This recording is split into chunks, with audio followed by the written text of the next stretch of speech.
봉독해 올리겠습니다. 알렉산드리아에서 난 아볼로라 하는 유대인이 에베소에 이르니 이 사람은 언변이 좋고 성경에 능통한 자라. 그가 일찍이 주의 도를 배워 열심으로 예수에 관한 것을 자세히 말하며 가르치나 요한의 세례만 알따름이라. 그가 회당에서 담대히 말하기 시작하거늘 브리스길라와 아볼라가 듣고 데려다가 하나님의 도를 더 정확하게 풀어 이르더라. 아볼로가 아가야로 건너가고자 하므로 형제들이 그를 격려하며 제자들에게 편지를 써 영접하라 하였더니 그가 가매 은혜로 말미암아 믿은 자들에게 많은 유익을 주니 이는 성경으로서 예수는 그리스도라고 증언하여 공중 앞에서 힘있게 유대인의 말을 이기미로라. 아멘. 우리 인사 나누겠습니다. 참 잘 오셨습니다. 좋은 일이 가득합니다. 자, 오늘 성령 강림 주일입니다. 우리 성령 강림 주일에 또 브리스길라와 아볼라의 이야기를 통해서 정말 성령 충만한 가정은, 또 성령 충만한 부부는 또 어떤 삶을 사는가 깊이 나눠보고자 합니다. 자, 상처받는 아이의 치료사가 있습니다. 그 이름은 오은영 박사죠.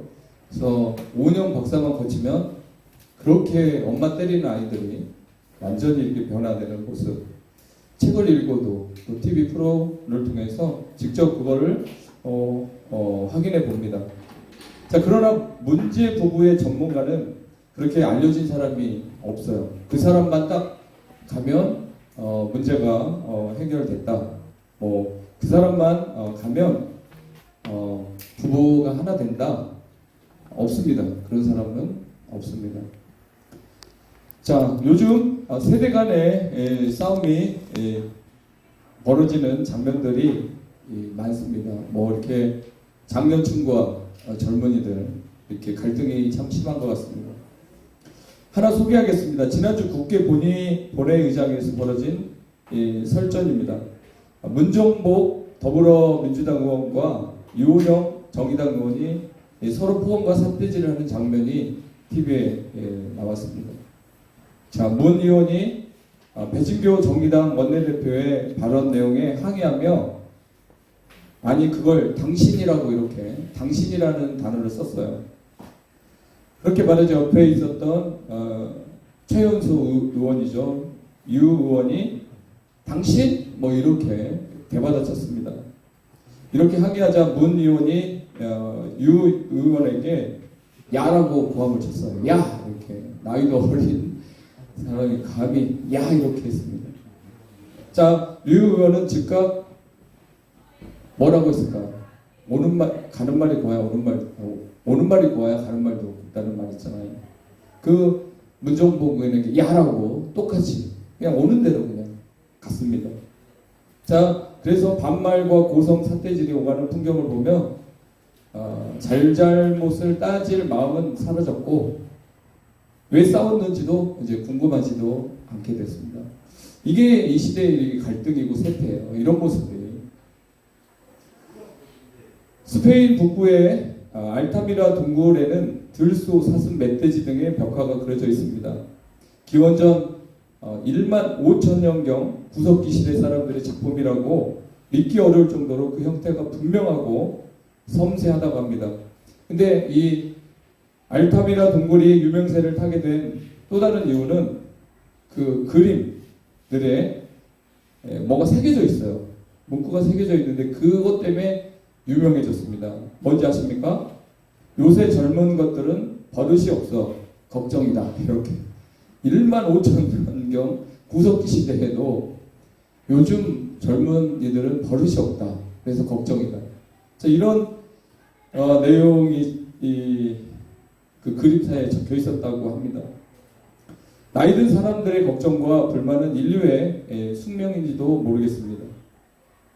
자, 문명의 충돌은 가정까지 파고들었어요. 이 문명의 충돌은 가정은 그래도 피가 섞인 또 공동체고 목숨을 다해서 서로 보호하고 아끼는 마지막 이 세상을 떠날 때 가족만 남는 거잖아. 그래도 가장 가까이. 자, 그런 가족 안에서도 이 문명의 충돌이 심해졌습니다. 그래서 같이는 사는데 부모와 자식이 같이는 집에 있는데 안 맞아요. 뭐 이념 때문에 안 맞을 수 있고 아버지 스타일이 너무 권위적이다 해서 자녀들이 아빠 말을 무시하고 또 엄마의 잔소리가 너무 심하다.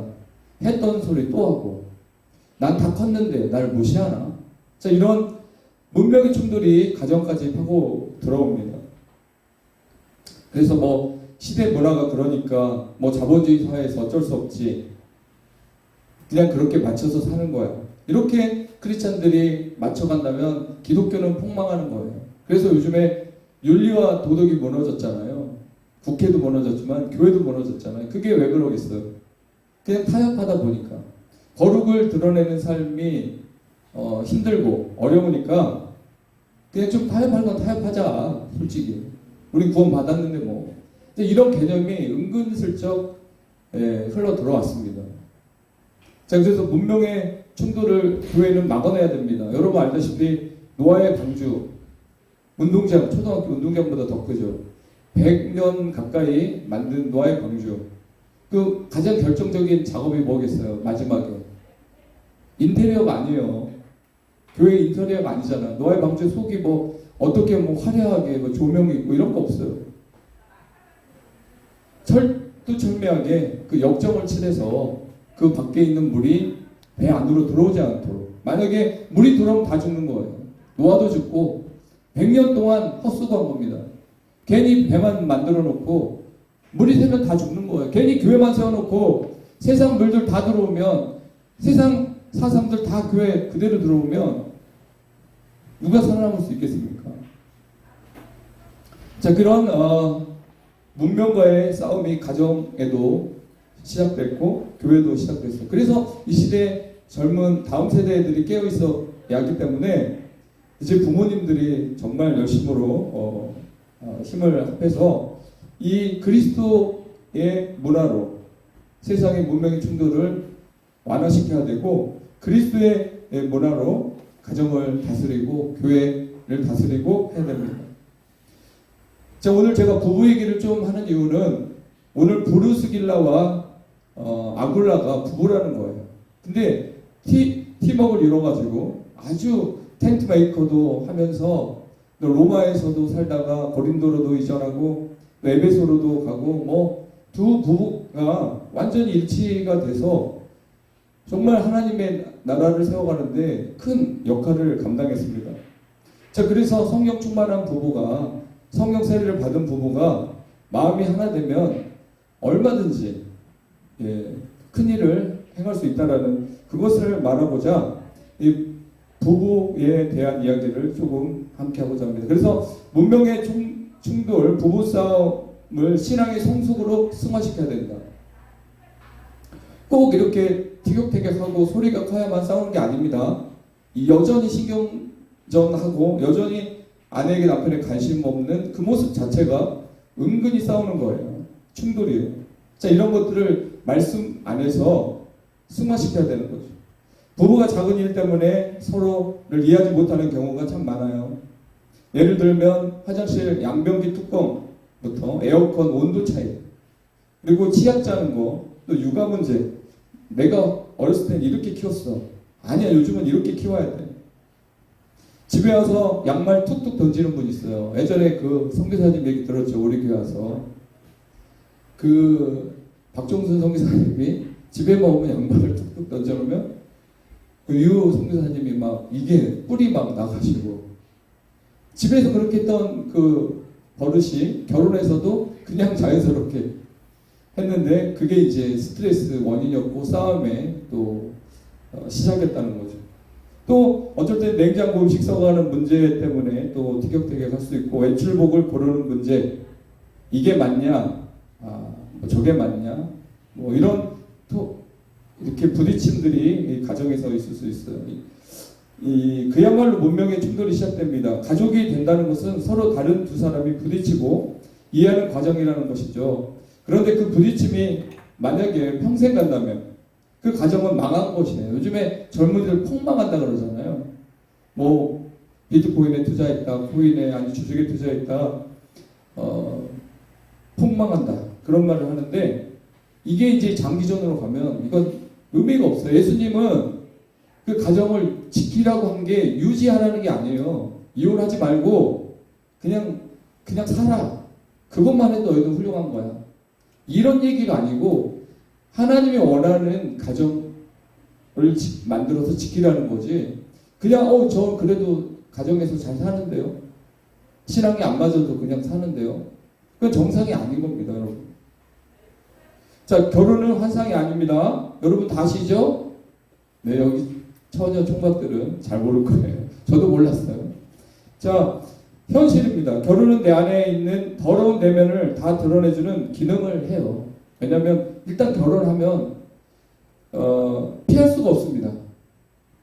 그리고 이것을 직면할 때 자기 안에 있는 자기 중심성을 극복할 수 있게 됩니다. 다 자기 중심성이거든요. 자기 중심성이 있었는데 결혼해서 두 사람이 완전 화성에서 온 사람, 금성에서 온 사람이 딱 이제 엔돌핀이 막 추가로 막 해서 중독이 돼가지고 사랑이 중독돼서 몰랐는데 이제 그게 벗겨지면서 이제 문화 충돌이 막 이어지는 가운데 자기 중심성. 서로 남편은 네가 나를 사랑하면 이렇게 해줘야 되고 아내는 당신이 나를 사랑한다고 했잖아. 프로포즈 했잖아. 근데 이렇게 해줘? 그래서 이제 자기 중심성이 다 이렇게 드러나는데 그것이 이제 벗겨지는 시간이라는 거죠. 하나님은 이런 것들을 가정을 통해서 훈련시키는 겁니다. 저는 주례를 아직 한 번도 써본 적이 없지만 꼭 이런 말을 해주고 싶습니다. 첫 번째, 처음부터 신중해라. 누구를 만나든지 이렇게 주선해주는 사람, 소개해주는 사람의 영향도 크지만 아주 신중해야 됩니다. 왜냐하면 이제 감정이 먼저 이제 앞서기 시작하면 그 다음부터는 이제 보이는 게 없어요. 부모의 말도 들리지도 않아요. 자, 신중해야 되고 또 결혼했다면 후에는 서로 연구해야 됩니다. 저는 육아책을 많이 읽었어요. 그렇다고 애들을 잘 이렇게 기른 건 아닌데 왜냐하면 모르니까 막 어설프더라고요. 너무 어설퍼요. 그래서 책도 많이 읽어보면서 오히려 이때가 제가 어렸을 때 제 모습을 발견한 거예요.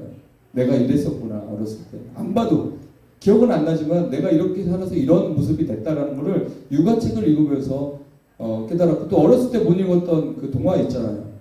그런 동화를 읽으니까 참 좋더라고요. 애들 읽어준다고.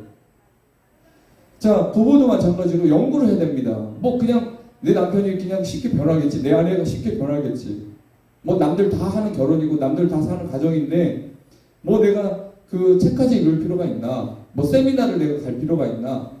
뭐 그런 데를 가나? 특히 목회자들은 그 사모님 세미나들이 많아요. 거기 가면 폭풍 눈물 흘리고 오는 분들도 있고 위로받고 오는 분들도 참 많은데 자기 세계에 갇히면 아무것도 못해요. 근데 보다 좀 넓은 세계에 가서 나와 같은 고민을 하고 있는 사람, 나와 같이 아픔을 겪고 있는 사람, 그런 사람들을 만남으로써 내가 다시 도전할 수 있고 또 출발할 수 있고 내가 고치고 나가야 될 것이 뭔가 그런 위기 가운데 극복한 가정들이 있거든요. 그러면 그 가정 얘기를 들어보면 정말 작은 것에부터 변화를 줬더니 완전 180도 바뀐 그런 삶을 가정에서 살아가고 있어요. 근데 끝까지 나는 내가 뭐 다 알아. 내가 다 알지 뭐. 그런 사람은 발전이 없는 거예요. 그래서 책을 막 읽어야 됩니다. 부부 상담도 받아야 돼요. 그리고 상대의 원가족의 문화를 일찌감치 다 파악해야 됩니다. 왜냐하면 옛날에는 가정을 보고 결혼한다고 그랬잖아요. 왜냐하면 거기서 다 20 몇 년, 요즘엔 장가 시집 늦게 가니까 30년 넘게 그 가족의 문화에 젖어 있어요. 그 집 사는 음식 문화까지 다 거기 젖어 있어요. 그러니까 내가 좋아하는 거 상대가 싫어할 수 있어요. 그럼 그거 어떻게 할래요? 끝까지 내가 좋아하는 음식만 해먹고 당신은 참으라고 이렇게 할 거예요? 아니잖아. 좋아하는 거 싫어하는 거 다 파악해야 돼요. 그리고 상대가 좀 부탁하는 거 있잖아요. 아내가 부탁하고 남편이 뭔가 부탁하면 그것을 빨리 파악해서 그 사람이 이거 부탁할 정도면 얼마나 나름대로 그 마음에 고생이 많았을까. 그래서 이렇게 맞춰가는 그런 노력을 해야 되는 것입니다. 대부분 상담사들은 부부가 같이 노력을 해야지 한 사람만 노력하면 무의미하다고 합니다. 어떤 사람이 남편이 가서 어디 상담받고 왔어요. 아무리 잘해줘도 또 다시 원상태로 가는 겁니다. 두 사람이 문제의식을 갖고 내가 좀 낫긴 낫지 뭐. 그래도 둘이 가야 되죠. 똑같이 그 상황에서 서로의 문제를 볼 수 있고 우리가 얼마나 소중한 사람인지 다시 발견하고 그렇게 성령 충만한 가정을 만들어야 돼요. 여러분 그 계시록 2장 10절에 죽도록 충성하라. 그러면 면류관을 준다 그랬죠. 죽도록 충성이 뭐예요, 여러분? 교회 나와서 하루 종일 닦고 쓸고 전도하는 게 죽도록 충성입니까? 가정에서 아이들에게 죽도록 충성하고 신실하게 대하고 아내에게 남편에게 죽도록 충성하는 거예요. 신실하게. 그것이 돼야 진정한 예수 그리스도의 그 충성하라는 메시지가 시작되는 거지. 가정과 자녀들 문제는 전부 다 제쳐놓고 누가 전도만 하라고 합니까? 앞뒤가 안 맞는 거죠. 모든 삶 속에서, 일상 속에서, 회사에서도 죽도록 충성하는 거예요. 나에게 맡겨진 일터다. 요셉이 비록 종이었지만 보디발의 집에서 최선을 다하니까 그 보디발 그 주인이 요셉이 온 후부터 살림살이가 늘어나고, 여러분 그런 얘기 들을 때 기분 좋잖아요. 어디 식당 딱 갔는데 지금까지 손님 없었는데 목사님 오고 나서 손님이 막 밀려온다고. 그냥 스쳐가는 얘기 같지만 기분이 좋아요. 어디 갔는데 사람들이 그 뒤로 막 몰려온다고. 혹시 복을 몰고 다니는 거 아니야? 복덩어리 아니냐? 그런 소리 들으면 참 기쁨이 있습니다. 처음엔 모두 상대방 때문이라고 말하지만 상대방은 나의 내면을 휘젓는 기능을 할 뿐입니다. 내 안에 있는 더러운 흙탕물이 일어나는 것은 이미 내 안에 죄가 가득하기 때문이죠. 내 안에 있었던 것을 아내가 휘저어줘요. 남편이 휘저어줘요.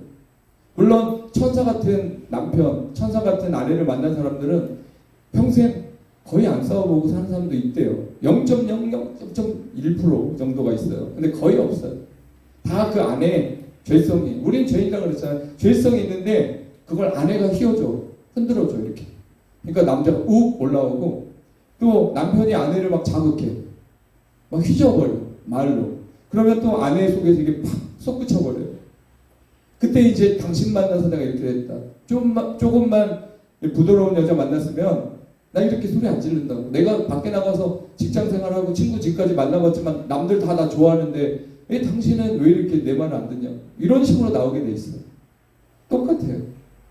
그거를 휘저어주는 거죠. 근데 여러분 이게 휘저어져야 우리가 말한 전적 타락, 전적 부패, 전적 무능이라는 그 죄인의 이 모습이 드러나게 됩니다. 그래서 내가 교회에서는 목사고 내가 교회에서는 권사님이고 교회에서는 나름대로 또 직장에서는 엘리트고 사람들한테 싫은 소리 못하는 그런 사람인데 왜 집에서는 이렇게 자녀들한테도 인정을 못 받고 왜 이러지? 그게 다 그 안에서 가장 가까운 사람을 통해서 그게 휘젓는 걸 통해서 드러나기 때문이죠. 그래서 자존심이 상하는 거예요.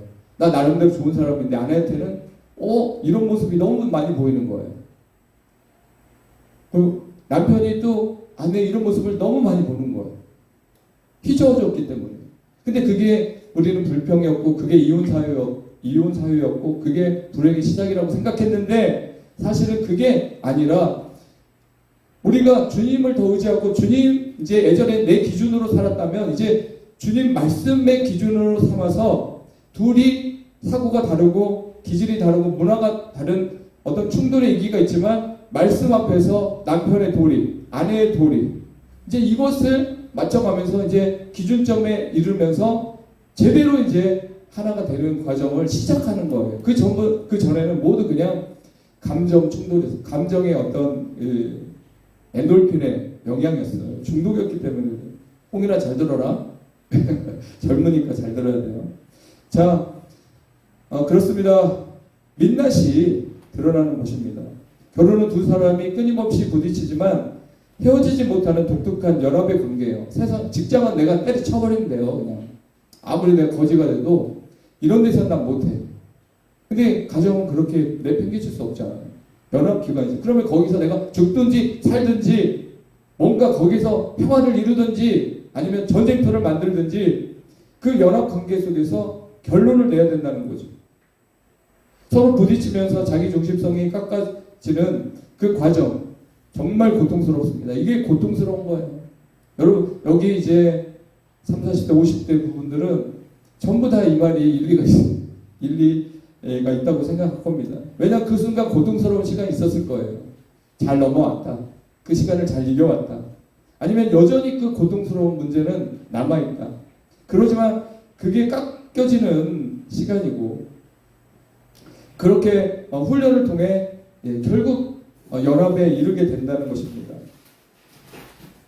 하나님은 남자 여자를 다르게 창조하셨어요. 여러분 아시죠? 남자는 흙으로, 여자는 뼈로. 그래서 여자가 강하다는데요. 재료가 달라서. 그건 유머인 것 같고요. 그 재료부터 차이가 있다고 합니다. 그래서 다르게 생각하고 다르게 반응하죠. 정말 저는 저희 형제가 육형제잖아요. 그렇죠? 그래서 육형제고 작은아버지가 계신데 작은아버지 자녀들이 아들만 또 넷이에요. 그리고 우리 고모 한 분이 계신데 고모도 아들만 셋 낳았어요. 우리 할머니 사전에 손자는 없어. 13명이 남자야. 13. 여기 손주가 태어났는데 전부 남자면 그것도 기록 아닐까요? 조사를 한번 해봐야 될 것 같아요. 그러다 보니까 놀러와도 남자, 놀러가도 남자. 근데 그러다 보니까 여자를 몰라요. 초등학교 때 뭐 조금 여자들하고 뭐 이렇게 사주기 지내고 고등학교도 남고로 갔고 중학교 때도 남녀공학은 딱 3학년 때 한 번 있었고 그러다 보니까 우리 형제들이 결혼하고 보니까 딱 고전해요. 나름대로 친구들한테 인정도 받고 사랑도 받고 그래서 인기도 있는데 형수님 재수씨한테는 다 점수가 50점도 못 맞아. 저도 마찬가지. 그게 저도 모르게 어렸을 때 배웠던 아버지의 권위의식이에요. 어머니 불쌍하다고 맨날 옆에서 아이고 어머니 설거지 다 하고 근데 주방도 못 가게 하고 그래서 그 9식구 밥 다 해주고 어머니는 또 일 다 하고 또 와서 또 9식구 밥을 다 하고 평생을 이렇게 사셨는데 어머니 불쌍하다 하면서도 못 도와줬어요. 어머니도 그걸 원하지 않았고 아버지도 그걸 원하지 않았어요. 그러다 보니까 이게 어때요? 자상한 남편의 가능성이 희박했던 거예요. 그 말은 잘할 수 있었어요. 말은 좋아가지고 말은 잘할 수 있었는데 진짜 삶으로 그 자상하게 뭐 하나 챙겨주고 뭐 이런 것들이 저도 모르게 몸에 배이지 않더라고요. 그래서 이런 것들이 다 있습니다. 그래서 우리 형님이 그래도 둘째 형님이 좀 지혜로우신데 이제 형제들에게 해주는 말은 항상 모이면 산책을 많이 해야 돼. 대화를 많이 해야 돼.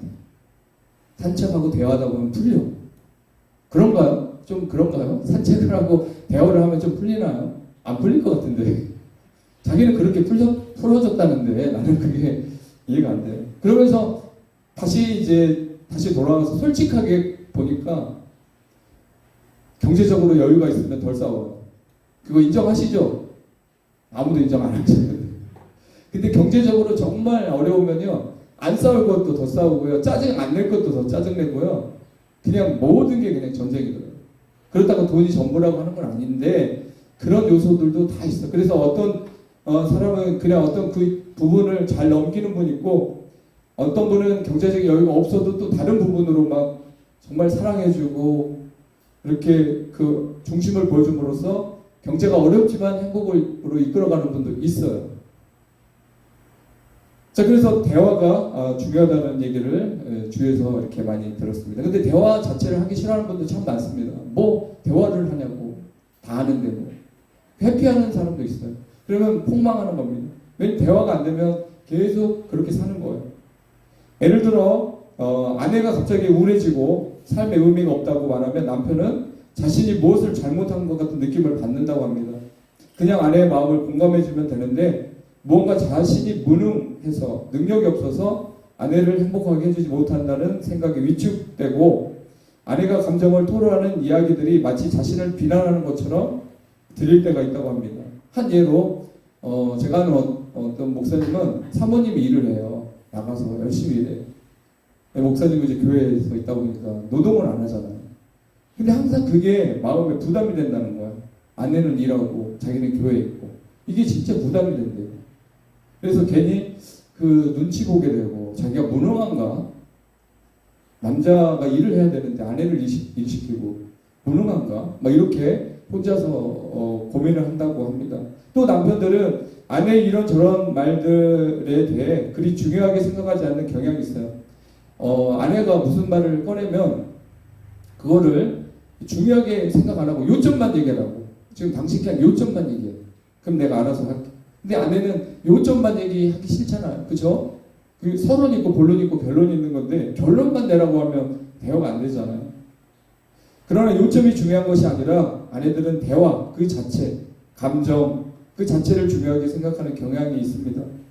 부부싸움 하다 보면 꼬리에 꼬리를 물어요. 왜냐하면 무슨 얘기하다가 감정이 북받치면은 말 실수 한마디 하면 그 말 실수 갖고 다시 싸움이 벌어지고 연결이 돼요. 꼬리에 꼬리를 물게 됩니다. 자, 좋은 연애 연구소 김지훈 소장은 남자들이 여자와 좋은 대화를 이어가려면 이렇게 하랍니다. 요점이나 해결책이 아니라 여자의 말 그대로 뒷말만 따라 하랍니다. 예를 들어서 여보 나 오늘 힘들었어요. 그러면 오늘 많이 힘들었겠고 이 얘기만 하래요. 뭐 또 왜 힘들어? 왜 힘들어? 이렇게 물어보고 당신 이렇게 쉬면서 뭘 힘들다 그래? 이런 얘기 하지 말고 그냥 힘들었겠구나 이렇게 해주면 된다고 합니다. 그렇게 하면 나름 효과가 있다고 합니다. 그런데 대화가 오고 가면서 좀 더 정서적인 공감대를 그렇게 하면 이제 배워갈 수 있고요. 자, 이제부터는 신앙 안으로 들어가서 한번 함께 솔직히 고백해 보겠습니다. 가정에서 신앙인들은 하나님의 말씀으로 성령 충만함과 인도를 따라 이 가정을 다스려야 돼요. 그러니까 바른 가정을 세우는 세 가지 비밀이 오늘 본문에 나와 있습니다. 세 가지 비밀. 첫 번째, 정치를 잘해야 돼요. 정치란 무엇인가 찾아보니까 초등학교 6학년 사회교과서에 이렇게 쓰여 있습니다. 사회생활을 하는 사람들의 의견 차이나 갈등을 해결하는 활동이라고 말합니다.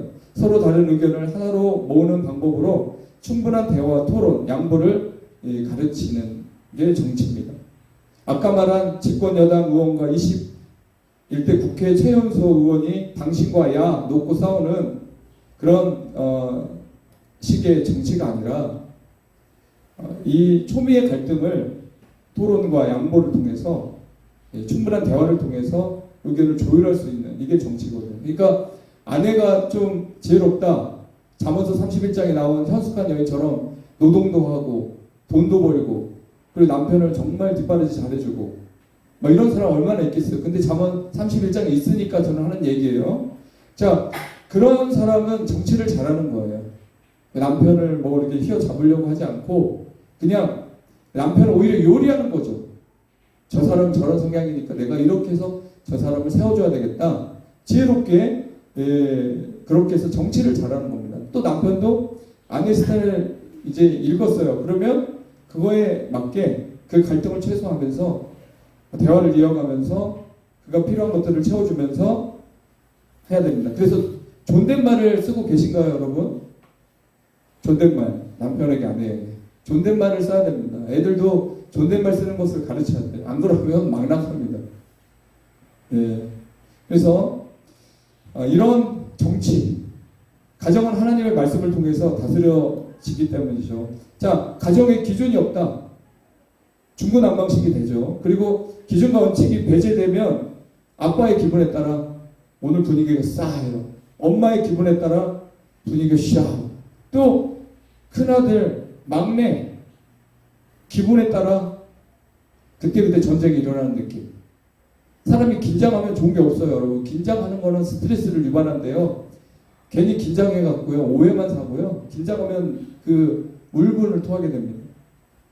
좀 릴렉스 해야 되는데, 자, 그런 사람들이 회사 갔더니 또 강적이 있어요. 기다리고 있으면서 막 이거저거 시키고 무시하고 말로 막 상처 주고 내가 다 그걸 받아들여야 되는 거예요. 내가 그거 하고 뭐 싸울 수가 없잖아요. 상사 쫓아가갖고. 그러니까 이러한 사람들이 어떤 이 기분에 따라 이게 좌지우지되는 그런 기준도 없고 원칙도 없는 회사, 가정, 교회도 어떤 목사님의 그 기분에 따라 설교가 달라지고 뭐 그런 교회라면 이 정치가 완전히 망가진 거예요. 정치가 우리나라 정치처럼 망하고 있는 거예요. 그리고 가정에서, 교회에서, 직장에서 고춧가루 역할을 하는 사람들은 결국 망하게 된다는 사실을 기억해야 됩니다. 다 망하든지 혼자 망하든지 제대로 하나님 말씀에 순종해야 돼요. 그래서 제가 이 가정의 어떤 기준이 있어야 되기 때문에 가정 예배가 중요하다라고 제가 계속 왜냐하면 가정에 하나님의 말씀이 기준이 돼서 들어가야지 아빠의 말이 엄마의 말이 기준이 돼서 들어가는 건 아니잖아요. 평행선을 가고 있어요. 끝까지 같이 갈 수가 없어요. 근데 말씀이 그 평행선을 우리를 멈추게 하는 거예요. 그래 내 기분 같아서 내 스타일 또 내 경험 같아서는 난 이렇게 끝까지 갈 거야. 당신 고집이 세? 나도 한 고집해. 끝까지 갈 거야. 그런데 하나님 말씀이 그렇게 가면 다 망한다 그랬어요. 그렇게 가면 인생 다 폭망하는 거야. 사탄이 제일 좋아해. 아담과 하와를 아주 쉽게 무너뜨린 것처럼 그 가정에 들어와서 남편과 아내를 통해서 자녀들이 엄마 아빠 싸우는 걸 보고 가슴이 철렁하고 두려워지고 성격 이상해지고 그래서 사탄이 다 그렇게 만들어 놓은 거예요. 근데 그래도 가겠다는 거예요? 그럼 멈춰야 되겠죠. 말씀 앞에 멈춰야 돼요. 그래서 누군가 한 사람은 말씀 앞에 우리가 사랑하자. 서로 사랑 손 내밀고 주님 말씀대로 가자라고. 자 그렇게 해서 가르치는. 자 그게 바로 하나님의 정치인 것입니다. 성경의 최초의 부부는 아담과 하와죠. 여러분 둘 다 마귀에게 깜짝같이 속아 넘어갔어요. 그래서 공범이 돼가지고 하나님 심판 앞에 서게 됐습니다. 정말 안타깝죠. 남편도 못 막았어요. 하와를. 서로 같이 공범이 됐습니다. 자녀 교육도 빵점이죠. 왜냐하면 큰아들이 막내를 죽였으니까. 그러니까 정말 안타깝죠. 최초의 가정인데 좋은 결과가 안 나왔어요. 그래서 예수님이 오셔서 둘째 아담 예수님이 그 모든 것을 다시 역전시켰다는 거예요. 그래서 우리는 이제 아담처럼 살지 않고 하와처럼 그렇게 마귀한테 지는 가정이 아니라 이제는 승리하는 가정으로 우리가 만들 수 있어요. 그리고 여러분 알다시피 아브라함 가정을 여러분 기억하고 있습니다. 아브라함은 가나안 땅에 임한 기근으로 애굽으로 이사를 했습니다. 그 애굽 땅에 들어가기 전 부인 사라에게 말했죠. 당신은 너무 미모가 뛰어나서 자기가 보기에도 남편이 보기에도 미모가 뛰어나대요. 그래서 애굽 사람들이 당신을 보게 되면 당신 미모에 반해서 나를 죽일 것 같아. 그래서 오빠라고 불러. 우리 오빠 사이야. 결혼한 사이가 아니고 그냥 오빠라고 불러줘. 자, 예쁜 여자는 이렇게 남편을 부담스럽게 할 수도 있다는 사실 여기에도 나와 있네요.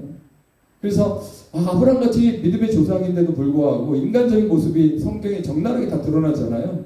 그래 이렇게 드러나는데 뭐 우리가 감출 게 뭐가 있어요. 아브라함도 이런데. 근데 25년이 지난 이삭을 얻기 전 바로 또 전에 아브라함이 한 번 또 더 거짓말을 합니다. 블레셋 아비멜렉 앞에서 사라가 내 부인이 아니에요. 그때도 왜 껐는지 모르겠어요. 90세인데도 누이라고 또 속였어요. 과거 애굽 바로에게 써먹었던 수법입니다. 오랫동안 하나님을 섬긴다고 해도 두려움은 인간에게 무서운 적이 되는 것 같아요. 내가 이만큼 예수를 믿었어. 아브라함 100살인데도 거짓말 치잖아요. 근데 이것을 이삭도 닮았잖아요. 왜 안 좋은 건 닮았는지. 이삭도 아버지 닮아서 그랄에 거주하면서 아내를 누이라고 속였습니다. 아리따워서 자기를 죽일까? 똑같은 아브라함의 걱정 이삭도 했던 거예요. 지금 같으면 뭐겠어요? 설마 요즘에 그럴 수는 없잖아요. 지금 같으면 뭐겠어요? 친구들 앞에서 아내의 뒷담화, 친구들 앞에서 남편의 뒷담화. 자, 이게 이제 이런 거예요. 똑같아. 아브라함이나 이삭이나 똑같다는 거죠. 그런 부분들. 가정이 그렇게 되어질 때 리브가도 사라도 마음이 상했을 것 같아요. 그렇잖아요. 상하죠. 난 당신만 믿고 왔는데 어떻게 나를 동생이라고 자기 살겠다고. 리브가도 사라도 정말 마음이 아팠을 것 같아요. 여러분 그런 분 한 번도 없죠? 이제 반대로 보면 아내 쪽에서 먼저 실수를 해갖고 남편의 마음을 아프게 한 또 가정도 있습니다. 여러분 알다시피 사울의 딸 미갈이 다윗이 복개가 들어올 때 춤을 췄어요. 근데 바지가 내려가 버리네. 왕인데 채신머리 없이 뭐 하는 거냐고 다윗에게 공격적으로 무시하며 발언을 했습니다. 그때 다윗이 엄청난 충격을 받은 거예요. 그러면서 미갈을 버려버렸습니다. 사실 다윗이 이럴 때는 너무 강한 것 같아요. 좀 그래도 그걸 좀 당신이 그랬지만 그래도 내가 용서할게 이러고 넘어가야 되는데 다윗도 인간이라서 그런지 그 다음부터 이제 미갈은 없어요. 다윗의 삶에. 근데 다윗은 이랬을 것 같아요. 네가 나를 무시했지만 채신머리 없다고 무시했지만 그건 사실 하나님을 무시한 거다.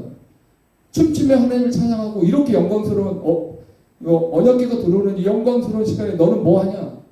너는 뭐 하는 거야 거기서? 넌 춤이 안 나와? 그러면서 나를 채신머리 없다고 해? 너는 하나님을 그런 식으로 믿어? 하나님께 찬양도 못해? 기뻐하는 그 표시도 못하는 거야? 이런 식으로 생각했을 수도 있어서 그 감정이 다윗도 절제가 안 된 것 같습니다. 그 다음에 여러분 알다시피 욥의 아내 아시잖아요. 욥의 아내. 욥의 아내가 나름대로 참았어요. 아들 그리고 딸 10명 그냥 죽고 모든 재산 다 날리고 병든 것까지 거기까지 다 옆에서 수발하고 같이 울고 같이 참았어요. 근데 이제 기왓장으로 그 뼈를 긁는 그 모습을 보고 견딜 수가 없는 거예요. 욥의 아내는. 그러면서 욥에게 가서 위로할 수가 없어요. 하나님을 저주하고 죽어라 이렇게 남편한테 완전히 독서를 퍼부어버린 거지. 돈도 없이 말이야. 그렇게 살아가고 남편을 무시하는 것처럼. 그때 욥은 정말 충격했을 겁니다. 그래도 아내만큼은 우리 가정에 아무리 경제적인 어려움을 당하고 어떤 큰일이 생겼어도 남편만큼은 아내만큼은 자식들만큼은 요동하지 않고 끝까지 가정의 의리를 신앙의 의리를 지켜가길 바랬을 텐데 어떻게 당신이 나한테 이런 독소를 퍼볼 수 있냐? 그래가지고 이제 그 많은 신학자들이 재밌는 게 이제 미스테리가 하나가 뭐냐? 그러면 이제 욥이 다시 하나님께 복을 받잖아요. 그랬을 때 이 아내를 다시 데려왔을 것이냐, 받아줬을 것이냐, 아니면 새로운 아내를 얻어서 10명의 자녀를 낳는데 그 딸이 정말 예뻤다라고 이렇게 하는데 이게 이건 추측이에요. 누구도 이건 예측할 수 없는데 어떤 사람은 욥이 너그러우니까 아내를 받아줬을 것이다. 아니다. 어떤 사람들은 그는 자기가 하나님까지 이렇게 무시했기 때문에 버림당하고 새로운 아내와 결혼해서 인물이 다르지 않냐. 그리고 20명을 낳는 게 쉽지 않잖아요. 여러분 10명 또 다시 10명 한 아내가 20명을 낳는다는 거는 쉽지 않잖아요. 그래서 일단 이거는 뭐 정확한 건 아닌데 이제 그런 에피소드가 있을 만큼 욥의 아내가 독설한 거에 대해서 이제 나름대로 남자 쪽에서는 그런 걸 막 연구해보고 그랬던 것 같습니다. 자, 이민혁 아인슈타인 한번 물어볼까요? 막 조현영 지사님이 막 이렇게 독설을 날렸다. 그러면 그래도 끝까지 받아주시겠죠? 아멘. 네, 감사합니다. 네, 부부를 하나 되게 하신 하나님의 이유가 있습니다. 서로 돕는 자가 되어 하나님이 주신 사명으로 가족과 교회와 하나님 나라를 확장하는데 쓰임 받으라고 그렇게 했습니다. 자, 두 번째, 아까는 첫 번째 정치를 잘해야 된다 그랬죠. 두 번째는 사명을 붙들어야 돼요. 브루스길라와 아굴라 부부는요, 글라우디오 황제, 로마의 4대 황제죠. 네로 황제 앞에 그 황제가 칙령을 내렸어요. 유대인들은 전부 로마에서 추방시켜라. 왜냐하면 유대교와 그리스도교들이 막 폭동을 일으키고 싸우니까 로마가 이제 시끄러운 거예요. 그래서 유대인 자체를 다 그냥 추방시켜버린 것 같아요. 두 사람은 국제결혼입니다. 브루스길라는 로마 시민권을 가진 로마 사람이고 아굴라는 이 본도 터키 서북 쪽에 있는 아시아 사람입니다. 근데 국제결혼을 했고요. 자, 그런 가운데서 그들이 또한 국제적으로 복음을 전파하는 그 길을 갑니다. 자, 한 사람의 강요에 의해서 마지못해 사역을 한 게 아니고 두 사람은 이제 로마에서 복음을 받아들인 걸로 알고 있고요. 또 고린도 교회에서 사도 바울과 텐트 메이커로 같이 업이 같아서 같이 일을 했으면서 1년 6개월 동안 같이 있었어요. 그러니까 어때요? 성령 충만 받았겠죠. 하나님 아는 지식이 충만했겠죠. 두 사람이 뭉쳤어요. 그 부부가 하나 됐어요. 자, 결혼이라는 것은 조건이 맞아서 내가 생각할 때 이상형을 만나서 그렇게 해서 행복을 추구하는 것 일부예요. 그게 전부가 아닙니다. 두 사람이 사명을 위해서 만난 거예요. 사명. 그래서 좀 안 맞아도 사명 때문에 가는 경우도 있어요. 여러분 만약에 사명이 안 맞고 다른 건 다 잘 맞아. 이게 좋은 거예요? 근데 많은 사람들은 사명을 안 맞아도 돼. 그냥 잘 살면 돼. 그 가정이 그냥 행복하면 돼. 그 사람 믿음 중요하지 않아. 돈만 잘 벌어오면 돼. 이게 거꾸로 된 신앙인 거예요. 여러분, 주님이 여러분 붙여줬어요. 돕는 베풀, 서로 돕는 베풀이죠. 그러면 사명도 각자 주셨어요. 누구는 찬양을 잘해, 누구는 다른 걸 잘해, 누구는 지혜로워, 누구는 도전적이야. 뭐 이렇게 해가지고 두 사람이 뭔가를 만들어내는 거예요. 두 사람이. 교회에서도 그 두 사람이 부부가 역할을 잘하는 거예요. 물론 한 사람이 믿음이 강해서 강점이 있어서 한 사람이 두드러지게 뭔 일을 하고 한 사람은 조용히 따라갈 수도 있겠죠. 그런 경우도 있지만 그런 것보다는 똑같이 일을 하라는 거예요. 똑같이 자기에게 주신 하나님의 사명을 서로 더 빛내라는 거죠. 로마서 16장 4절에 사도 바울이 브루스길라와 아굴라를 이렇게 평가했습니다. 저희는 목숨을 위하여 자기의 목이라도 내어 놓았나니 나뿐 아니라 이방인의 모든 교회도 저에게 감사한대요. 사도 바울을 위해서 목을 내놨대요. 삶을 다 내놔버린 거예요. 두 사람, 그게 쉽지 않습니다. 부모도 왜 못 보십니까? 형제가 아무리 또 일치돼도 며느리한테 다 의견 또 존중해야 되고, 또 며느리들이 생긴다고 해도 형제들이 싸우면 안 되는 거고. 근데 이 부부가요, 전 삶을 그냥 다 동일하게 어떤 계획서를 갖고 있었나 봐. 계획서를 갖고 그렇게 사명 선언서를 이렇게 선포하고 그냥 산 거예요. 자, 그래서 이 성령 충만한 부부가 얼마나 큰 일을 했는지, 일하면서 자비량으로 하면서 돈도 벌면서 얼마든지 그렇게 멋진 사역을 펼쳐갔다는 거죠. 아무도 제지하지 못했어요. 그 브루스길라와 아굴라의 그 사명 중에 하나는 이제 바울과 함께 텐트를 치면서 같이 교제를 나누다가 1년 6개월 동안 말씀을 배우고 성령 충만을 받아서 오늘 본문에 나온 아볼로라는 사람이 왔어요. 알렉산드리아는 학문의 전당입니다. 거기는 지식인들이 가득한 곳이에요. 그런 지역에서 태어났고 그런 데서 공부했고 그러니까 언변적 수사학이 뛰어난 게 아볼로입니다. 그래서 나름대로 예수님 영접했는데 세례 요한의 세례와 예수님이 십자가를 지시고 예수님의 행적, 공생의 3년 반에 그런 행적들을 꿰뚫고 있었어요. 구약의 어떤 율법과 매치시켜가지고 잘 연결해주는 어떤 교사, 스승, 그런 사람의 역할을 감당했는데 성령 충만은 받지 못한 거죠. 방언도 받지 못한 상태고, 또 성령의 세찬 바람, 급한 바람, 불같은 생수 같은 비둘기 같은 그 은사들을 경험하지 못한 상태에 있었는데, 그럼에도 불구하고 거장인 아볼로를 데려다가 잠깐만요. 아볼로 잠깐만. 설교가 끝난 다음에 아볼로를 불렀어요. 잠깐만 봅시다 해가지고 브루스길라가 아내입니다. 앞에 나왔어요. 여러분 여자분들 통쾌하죠? 아내가 더 똑똑해요. 아내가 앞에 나와 있어요. 아굴라가 뒤에 있어요. 여러분, 자 그래서 데려다가 공부 같이 하고 가르쳤어요. 근데 아볼로도 인격적이었던 것 같아요. 감히 나한테 가르쳐? 감히 당신 나보다 더 알아? 내가 누군데? 이러면서 같이 싸운 게 아니라 수용한 거예요. 수용한 거.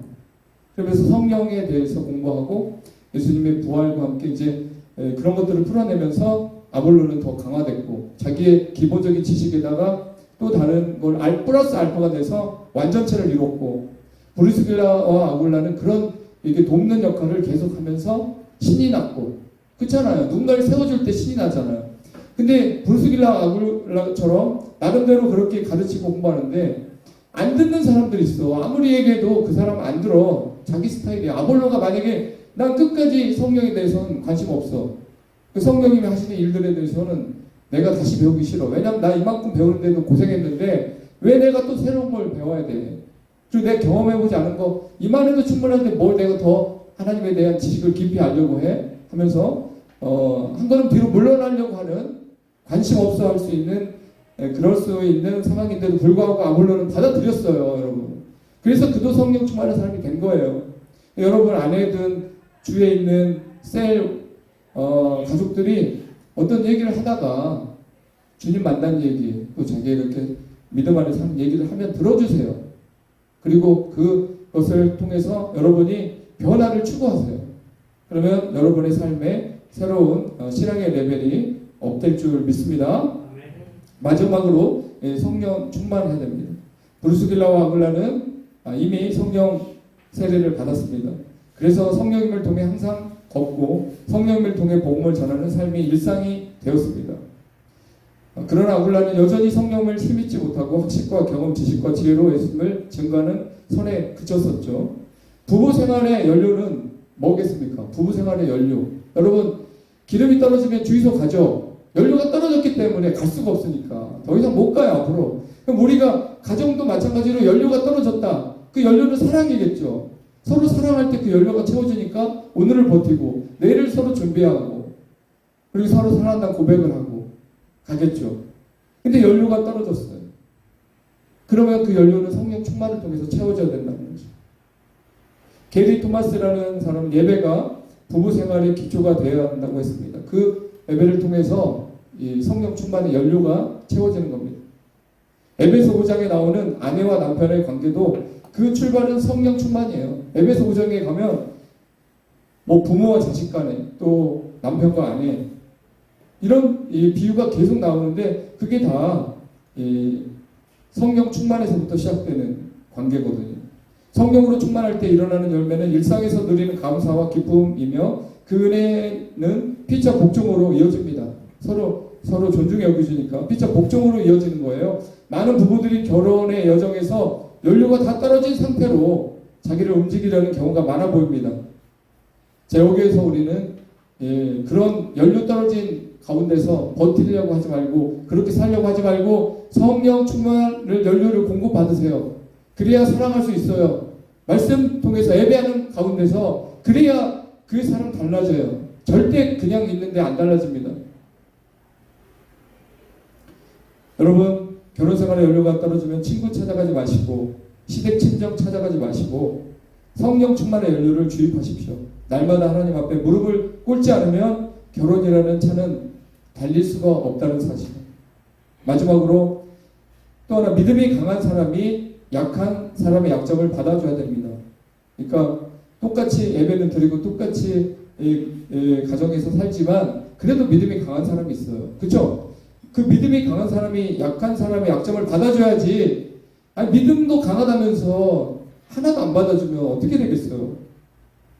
지적하고 바르게 가르치면 될 줄 알지만 사람은 어디 쉽게 바뀌나요? 절대 그러지 않은 것 같습니다.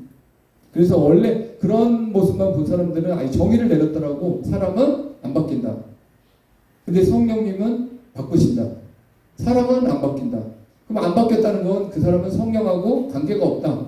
근데 바뀌었다. 안 바뀔 것 같은데 바뀌었다. 그 사람은 성령이 바꾸셨다. 인정하시죠?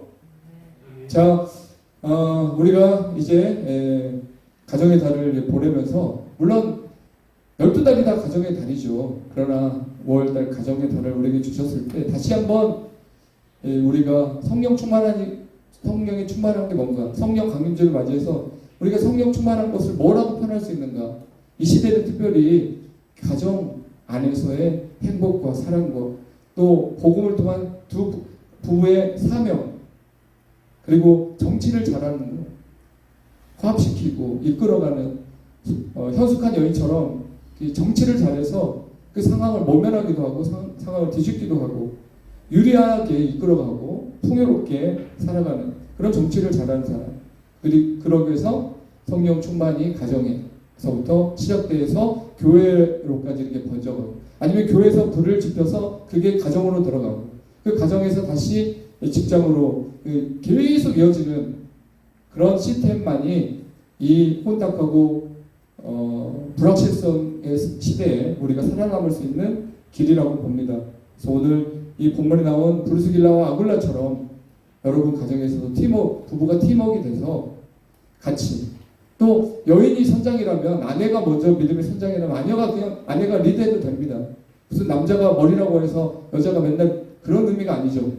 선장으로서 아내가 믿음이 견고하다면 남편을 적극적으로 이끄십시오. 그렇게 하는 가운데서 여러분의 가정이 지금보다 어제보다 훨씬 더 행복하고 그 가정의 행복함이 하나님의 기쁨이 되고 또 그런 가정에서 자란 자녀들이 아무리 세상이 타락해도 그런 데 가서 오히려 어울릴 수가 없어. 아 진짜 이런 거 난 관심 없어. 애들이 그럴 수 있어요. 너희들 막 이런 거 자랑하지? 어우 나는 그런 거 관심 없어. 애들이 그럴 수 있어요. 오히려 그렇게 자랐기 때문에. 친구도 그렇게 소중한 것도 아니에요. 부모 말씀 또 하나님 말씀이 더 중요하게 여기는 자녀들이 될 수 있다는 사실을 꼭 믿으시고 그렇게 아름다운 가정을 세워가는 우리 행복한 가족들의 5월이 되기를 간절히 부탁드립니다. 기도하겠습니다. 하나님 오늘도 우리에게 가정의 달에 성경 충만한 가정에 대해서 세 가지로 말씀해 주셔서 감사합니다. 우리가 뭐 눈치 봐서 사회 경험이 있어서 정치를 잘하는 게 아니라 하나님 말씀이 기준이 되어서 우리가 가정에서 정치를 잘하게 주시옵소서. 정치는 강하게 밀어붙이는 게 아니라 사람들의 마음을 어루만질 수 있는 그런 능력이 또 정치인 것 같습니다.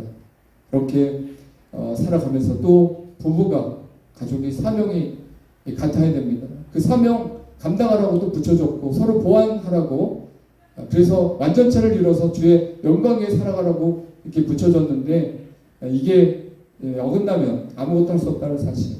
그래서 다시 한번 이번 기회를 통해서 하나님이 짝지어준 이 가정이 어떤 사명으로 하나님 위해서 가야 될지를 한번 깊이 고심하는 시간이 되게 하시고 모든 가정 속 연료가 떨어질 수 있습니다. 궁핍하고 힘들 수 있습니다. 그러나 그 가정에 예배가 살아나고 성령 충만함이 임할 때 그 연료가 보충됨으로 다시 한번 생기가 있고 가정을 통한 하나님 주신 그 행복이 첫사랑이 살아나는 그런 놀라운 역사들이 우리 행복한 가족들에게 있게 하여 주시옵소서. 예수님의 이름으로 감사하며 기도합나이다. 아멘. 하나님께 영광의 박수 올려드리겠습니다.